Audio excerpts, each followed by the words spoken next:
Hey everybody, it's Georgia Weedman, author of Penetration Testing, a hands-on introduction to hacking, and your instructor for this accompanying lab.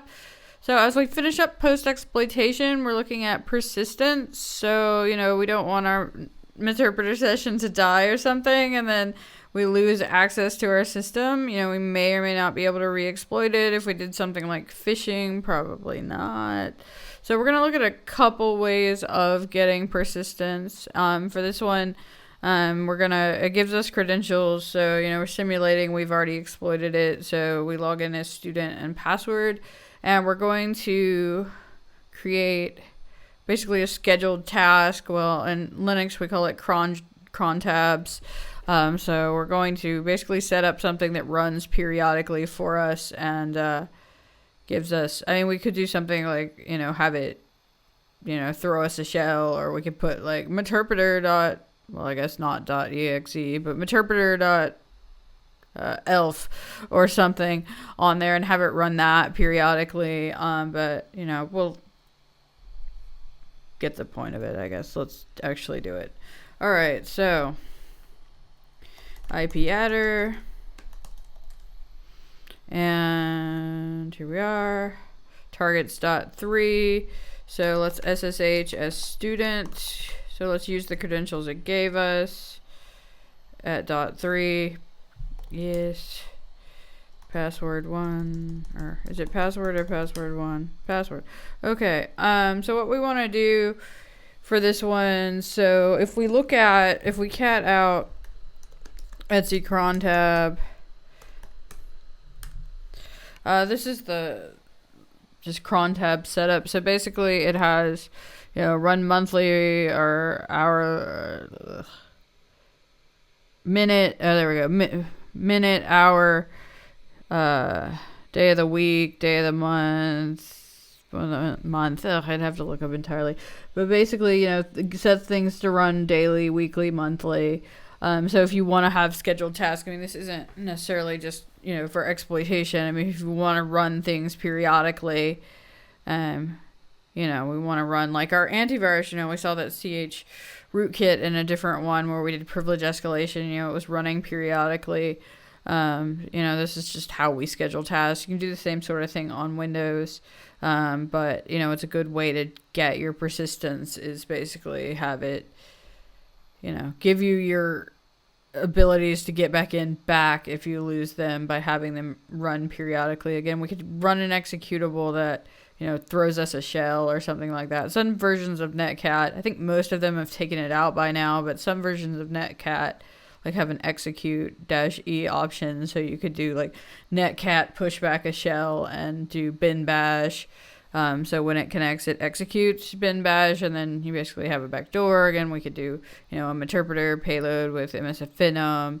The sky's the limit, really, about what we can do. But on this one, what it wants us to do, is basically learn how to use this, which, fair enough, right? Okay, so what I want to do is echo.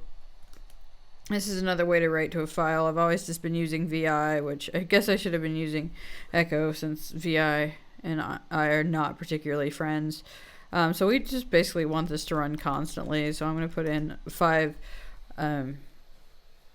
whatever those things are called, the stars, asterisk, that's right, asterisk, which basically means all the time. So yeah, always, always, always, always, always. So I want to, and then I want to cd to home student, and just and is just basically how you chain commands. When you look at injection attacks on web applications, you'll see stuff like that.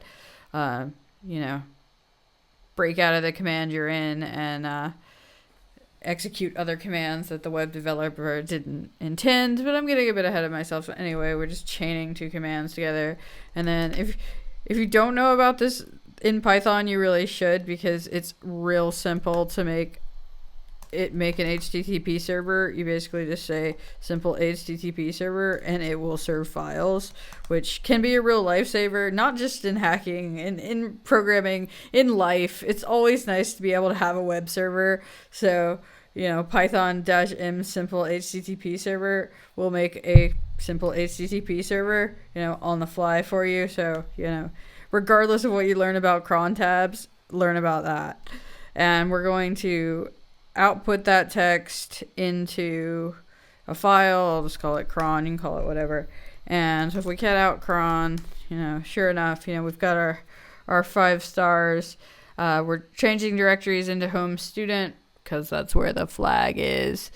And we're starting up the Python simple web server. And now I just need to, I could have, edited the cron file itself if I wanted to, but then what I want to do is actually load this. Basically, I'm going to replace the old cron. There's nothing in it. It's not like I'm going to destroy anything that they've done.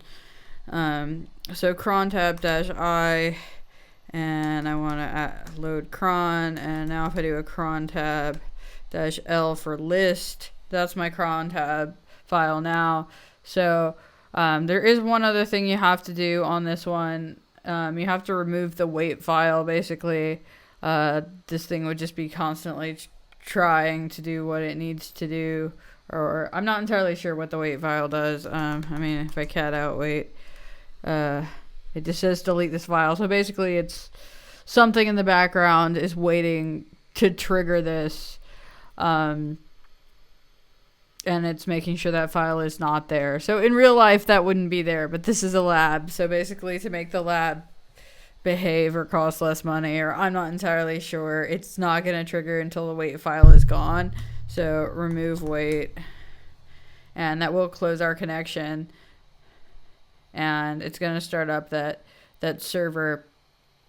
And so, from there, we can do an nmap. Simple web server by default does do port 8000. You can, change stuff like that in configurations if you want to make it more complicated, but just, the default for Python simple web server is, I believe, 8000. I'm saying that, but so I'm just going to have it scan all ports to see that guy come up. Yeah, there he is. So HTTP alt is just what it calls for service. That's our simple web server. So we can use curl.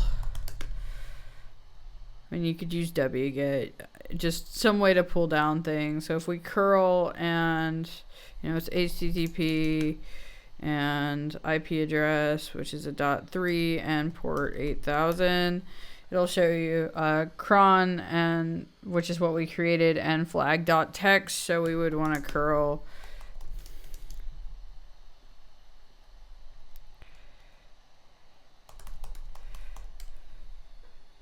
oops, I didn't do the port. Whoopsie. 8000. And there's our flag. So, all we really did here was learn how to use the cron tabs to make scheduled tasks. Setting up the web server is certainly only one option that we have. We could push a shell back to ourselves. We could, execute whatever we wanted. But, it's just, if we lose access to a box, if we have something running as a scheduled task, periodically, it can push back to us. Of course, they might have something in place to check for things like that. It's certainly, any intrusion detection host base worth its salt is going to notice like new scheduled tasks, but, then it's just going to throw an alert, and then somebody has to actually notice the alert. So, is it the most stealthy thing you'll ever do in your life? Certainly not, but, it's certainly a valid thing to do, I would say. Anyway, that's all for this one, and I will see you next time.